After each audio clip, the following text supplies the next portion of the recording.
There are three common mistakes that keep smart coaches busy and broke. Not because they're bad at what they do, but because they're doing the right things in the wrong order. And if you don't fix the order, you'll keep working harder for the same income. I'm Riley McGee, former mental performance coach and startup COO, and I use this framework to build a six-figure business in 12 months. Here's mistake number one. This is what I call the creator trap. If you're a coach, consultant, or facilitator, this one is very easy to fall into. So here's what it looks like. You're creating content, you're sharing insights, you're refining your message, you're posting, you're tweaking, you're adjusting, you're improving. And from the outside, it looks like you're doing everything right. But here's why this trap sucks you in and is so convincing. Creating feels productive. It feels generous. It feels aligned with who you are because you do have something of value to share. And everywhere you look, you're told that this is how businesses are built now. But I've seen a lot of very smart people spend years here building visibility, building ideas, building momentum that never actually turns into income. And it's true that you need a strong foundation to build something that lasts, but the trap is never finishing the foundation and moving on to the actual structure that supports impact and income. And these smart coaches, they didn't get stuck because they were lazy. They weren't bad at business either. They just got stuck because this first trap rewards attention more than actual sales. And it teaches you to value people who vote with their words instead of with their dollars. And until you understand the structure underneath this, it's almost impossible to see why it keeps happening. So I want to show you the framework that explains this because once you see it, it'll make complete sense. Your impact and your income are only determined by two things: the value you deliver and the number of times you deliver it. That's it. This is what we call the impact matrix. On one hand, we have value, which is the depth of transformation you create for one client. And on the other, we have volume, which is the number of people you are helping. When you combine value and volume, you get impact. And if you're doing it right, then you'll also have income too. Now, when you map this out, you'll end up with 4 quadrants. 4 different ways to spend your time and energy, 4 different ways to essentially build a business. But without investors, employees, or big brand deals, there's only one way that actually builds a business. The other 3 look productive. They even sound like really good advice, but done in the wrong order, this is what keeps you spinning your wheels like you're just stuck in the mud. So let's finish talking about the creator trap. When you focus on content, branding, messaging, visibility, your website, your profile, what you're really optimizing for is volume.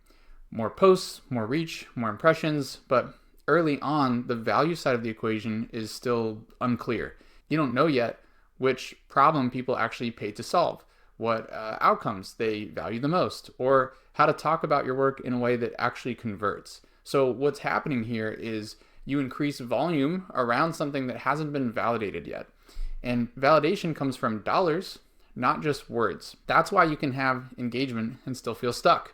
So if you've been living here, it's not that marketing or content is bad. I'm literally creating content right now. It's just that you're trying to solve a later stage problem too early. So unless you're trying to build a media company, don't spend the next 6 months polishing your website, rewriting your bio, or taking advice from people whose business model is attention. Which brings us to mistake number 2. If the creator trap is about visibility before validation, this one is about structure without demand. This is the scaling trap.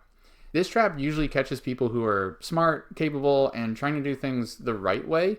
You start thinking about systems and processes and infrastructure and what this business will look like once it starts to scale. How it's going to run, be efficient, maybe how it won't rely on you forever. It's very forward thinking, so it feels strategic and kind of like what a serious business owner should be doing.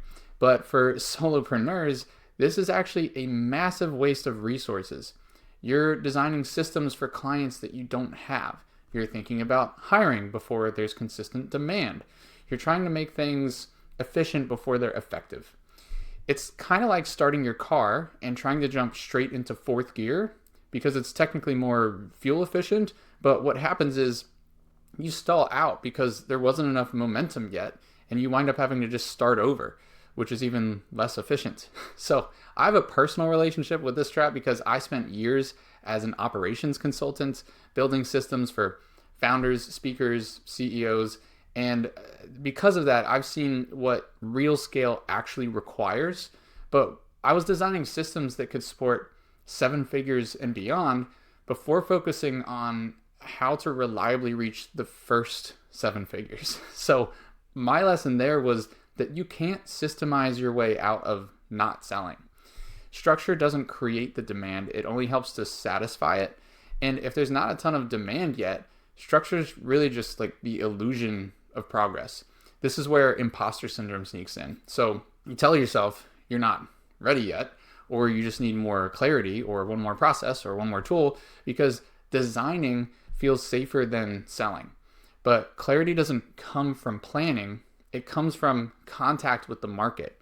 So you're not lacking credibility. You just try to create certainty before creating demand.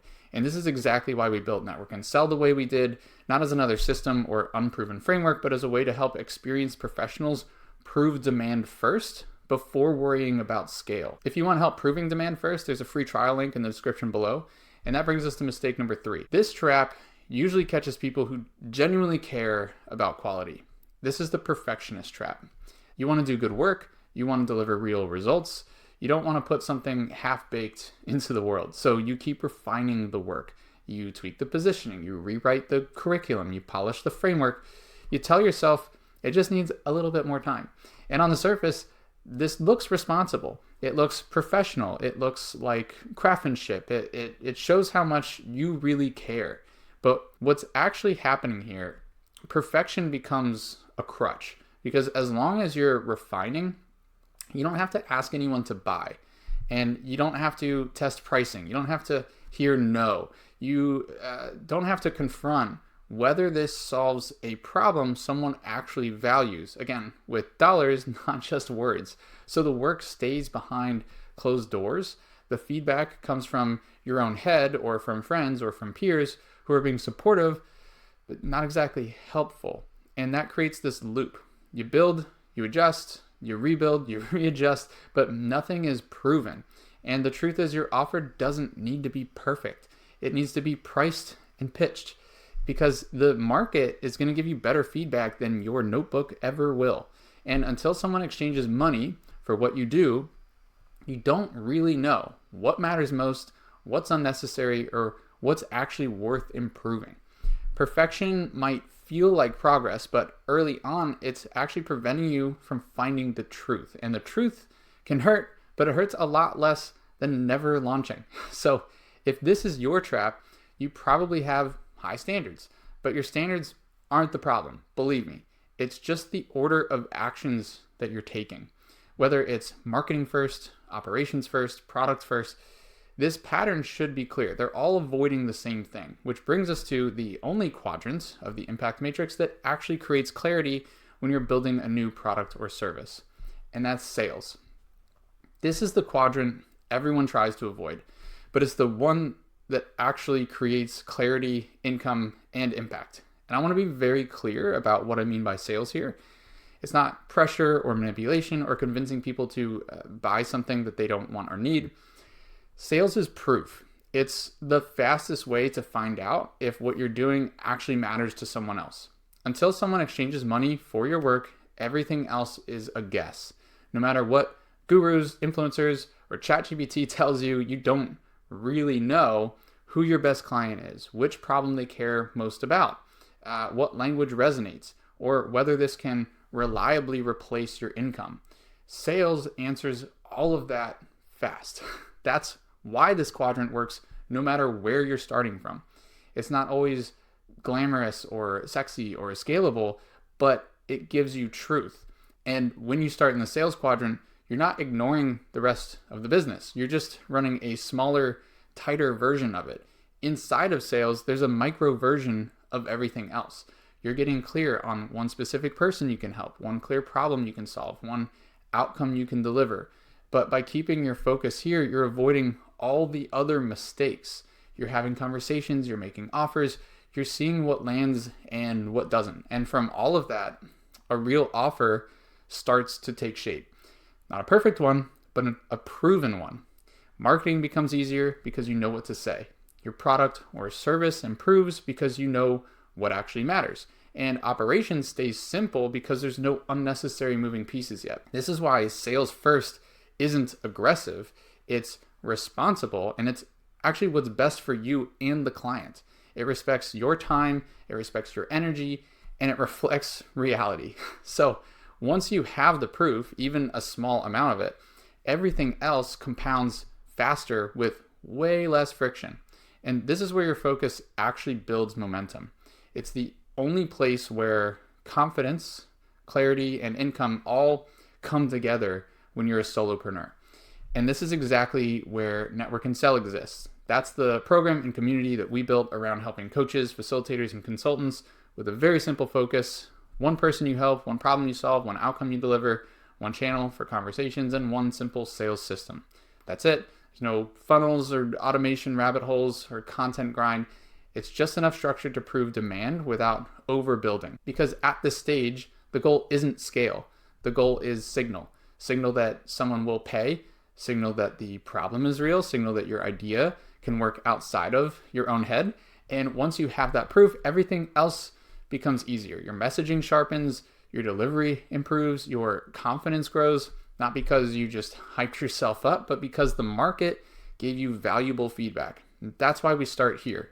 Network and Sell is designed for people who already have experience, skills, and standards, but want clarity so they can move forward instead of just in circles. So if you've ever felt stuck, busy, or unsure about what to focus on next, this is the simplest place to start. And you can try it for free. The link's below if you want to see how we apply everything you just learned. If this video did its job, one thing should be super clear. Most coaches, consultants, solopreneurs don't struggle because they lack skill, discipline, or intelligence. They struggle because they just start in the wrong place. They go marketing first, or operations first, or product first. And it's not that those things are bad. They're just out of sequence. Sales isn't something you do after you build the business. It's how you build the business. It's where clarity comes from. It's where confidence comes from. And it's where momentum actually starts. Until you have consistent sales, everything else is just noise. So if you've been busy but stuck, take this, please, as permission to simplify what you're doing. Focus on the quadrant that gives real progress first. And if this resonated with you, I'd love to hear from you. Comment below with maybe which trap you've been stuck in before, the creator trap, the scaling trap, the perfectionist trap. And if you know someone who's working hard but still spinning their wheels, send them this video. That's the best compliment I could receive. Like and subscribe if you want more operator level breakdowns like this. And if you want help applying this in your own business, then check out Network and Sell for free. Links below. Thanks for watching.